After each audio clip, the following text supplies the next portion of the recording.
want to go over what Seller said and what wasn't really responded to about whether you can replicate the conditions that would bring about the brilliance that we want so much. Second, I'm going to look at the messages it sends to society. Third, I'm going to look at the effect that it has on the clone, on the person, on the clone. And fourthly, I'm going to look at the person who has been cloned. Okay, so what do we get out of these guys? First off, we're told, look, all laws violate some rights, therefore any law can violate any rights. Yeah? No! Right. That's why we got to that point. No one said, I'm actually going to do it properly later. Okay, next up, they just say, look, these people are going to have really good schools, and ta-da, you're going to get out brilliant people. Notice that this completely ignores all the stuff Seller tells you, in which these people aren't just clever. Right? If you made a cloned Einstein, he'd be a really clever guy, he could work at McKinsey, super duper, right? But he's not going to be, we would contend, very unlikely to be one of the greatest physicists of all time. Why is that? Seller gives you a couple of reasons. One is that often these people go through particular kinds of adversity that alters the way that they exist. So unless you're going to give them really shitty lives or try and perfectly replicate with actors in a kind of Truman Show type way, the life of Einstein, kind of to try and get the same thing, it's incredibly unlikely that the things that motivate them, that make them want to go and do something because of something a relative said to them once, or the way they were inspired by something, or, you know, all the things that make us what we are, make us choose what it is that we want to do and why we want to do things.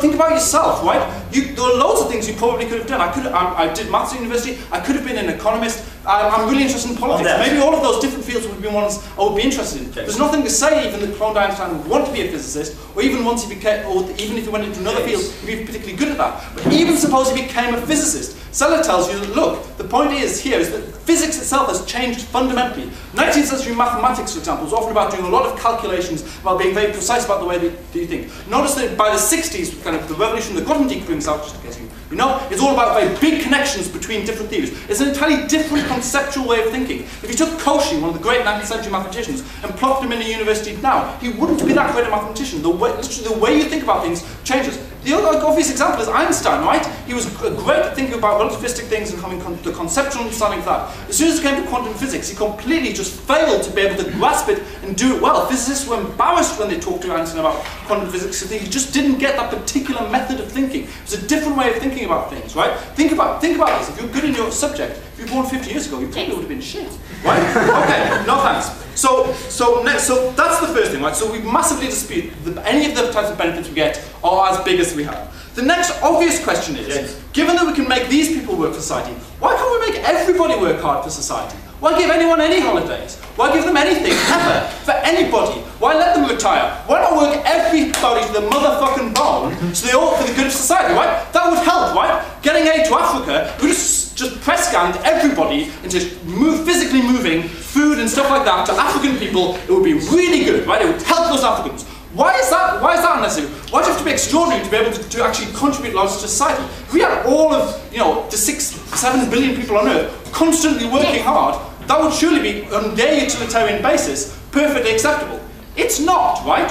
Why? Because we don't believe you should be able to press scan and take one person's life and make it solely for the benefit of other people. They give us a couple of examples. One is this all laws violate rights thing, which is completely silly. The second they give is conscription. Notice in conscription, we only do that in very rare circumstances, right? Most countries don't do it. Countries which are under existential threats, I don't name any, where it might be absolutely necessary. First off, there's lots of arguments why conscription itself is bad, right? This is not simply a fait accompli on their side, but notice we do that only when it's so desperate that literally we think the entire nation state is going to be completely destroyed, right? At the point at which that's not true, and it's not, what they're going for is not that we have this is vitally necessary for the survival of the entire human race, and so it would maybe make things a little bit better, right? That's what they're going for. We don't think you get to completely rule someone else's life for that benefit. Yeah. Sure. So Seller tells us that the harm to the individual clone is caused by society's perception of clones. So we educate society about the difference between genetics and environment, and your harm actually isn't that much worse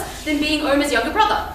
Yeah, I mean, if that's the case, then these people are not particularly useful, right? You're just doing the kind of thing that's not particularly useful. I think most people may actually still not get that benefit, right? Lots of people, I don't think everyone's going to perfectly get the difference between innateness and genes and the complex interplay that they have. I mean, I'm good at explaining things, but I'm not that good, Rebecca, right? I think it's always going to be a difference in perception. I think people are going to think that innateness is key. Notice Seller tells you, right, that often racist ideology, as an example, often works around that. Even when we tell people, look, here are the complex differences, it still tends to create an idea of innateness. Okay, so what is that message? So it's clearly that innateness, one, is important in itself. That's the important characteristic you should care about. Not hard work, not striving hard, and it also says if you don't have those characteristics, then you aren't a special person, and you aren't going to succeed to that particularly high level. That's damaging to all of society in terms of how they view what it is that they need to do to be successful. Notice it's particularly bad for groups which are currently disadvantaged. Dan tells you we'd love to prioritise kind of people from ethnic minorities and stuff like that. That presumably goes against the utilitarian calculus basis. But notice that